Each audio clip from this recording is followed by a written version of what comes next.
Hello friends of the French Foreign Legion. Good evening.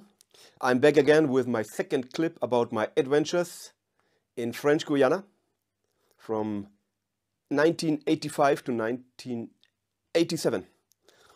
First of all, I received some information that it was not clear how to cope with my mass of videos. So for you, just go please to my channel, YouTube channel, Thomas Gast. Then select playlists and then go to the one playlist in English language.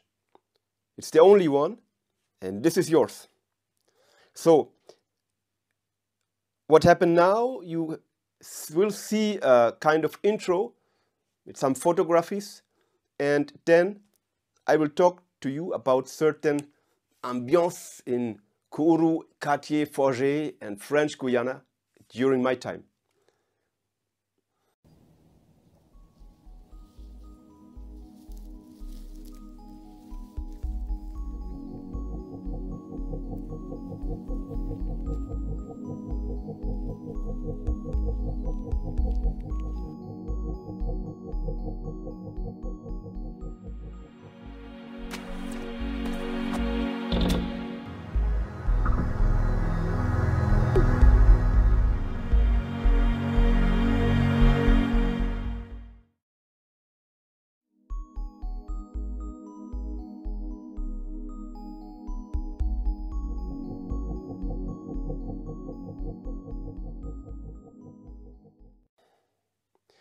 So, when I was ordered in June 85 to French Guiana, you already know this, I have a new garrison in Cartier Forget. So, and the ambience in the town in Kourou, a very small town close to Atlantic, was kind of Wild West, because we had engineers and technicians of the European Space Agency. It was a melting pot. We had adventurers coming from all countries. We had Hmong refugees coming from Thailand, coming from Vietnam. We had also Horse coming from Colombia, from Brasilia. We had Indians, we had Creoles, we had Bush Negroes. And in between of all these melting pot, French Foreign Legionnaires. You know, it was kind of adventure for us, real wild west. And when I can just to tell you what kind of men have been there, a lot of men in the age between, let's say, 22 and 24, 23 in my section. I had Paul. Paul was an Irish guy.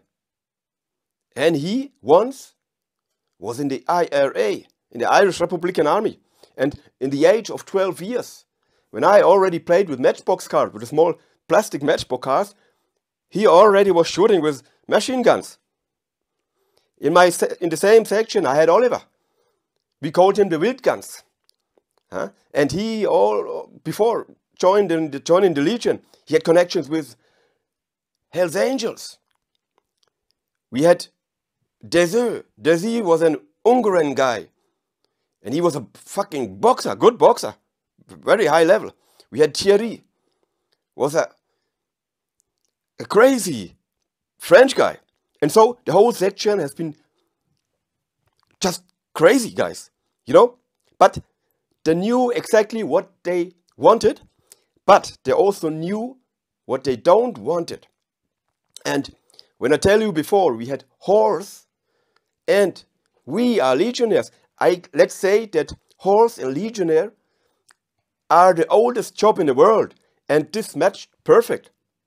So, just this, and spending our time in Kourou, it was easy. We've been most of the time in the jungle. We went out to the jungle, Mission Profonde, Mission Fluvial, protecting the Ariana. We stayed 20 or 30 days outside, coming in, stay 4 days in the camp, and then we go out again for 30 days. And sometimes I had the the feeling that our superiors, our officers, was afraid to have us too long time in the camp, in the garrison, because there was too much trouble, maybe too much alcohol, maybe too much fighting, maybe too much, boringness and all this stuff. But I think this is normal for a professional soldier. I think this is normal. So the story I want to tell you that we, in the 3rd REI, in this time, we had one of the last POUF in the French Foreign Legion. POUF, it's kind of brothel, or what other people call knocking shop. I don't know where this word is coming from, but knocking shop, yes. So when we were in the camp, we put on our POUF, tenue POUF, short khaki, no cappy. We go to the back door from the camp, left turn, straight ahead for 400 meters, and then on the left side there have been the brothel, or the knocking shop. And then you enter the knocking shop through a swinging door. That's why maybe also the idea from Wild West. And when you had a look around and over your head everywhere, you could see photographies, paintings from Edith Piaf, No, je ne regrette rien, and so on and so on. And what happened then? So the first thing, we went to the bar mostly. We ordered 1 steak haché, 1 beer, and 1 pass. This was typical. 1 pass was to spend 1 night with one of the nice ladies. And then comes the time, midnight. Let's say in this time we had a lot of English, British gentlemen in the regiment, and a lot of German gentlemen in the regiment. And it was kind of, at midnight, both parts, Germans at the right side, British on the left side, and a little bit drunken. The first bottle was flying, the next was flying in all directions, and at midnight we had the best fight you can ever see. So, and in the same moment, also the military police came in and they cleared the things, So, when you decided to stay in the house, you had to go to a male nurse first, and he asked you to put down your pants, and he had a look at your pipe, that your pipe doesn't dribble, and he signed in green light in his intelligent book. He gave you 2 or 3 condoms, and then you could go to visiting the lady. You can stay there for the whole night. Depends on what the kind of pass you ordered, you buy it. By the way, you had credit, so you don't have to need cash. So you could pay on credit. Nice thing. And the lady was responsible that you, in the morning, join your regiment, your company, in time.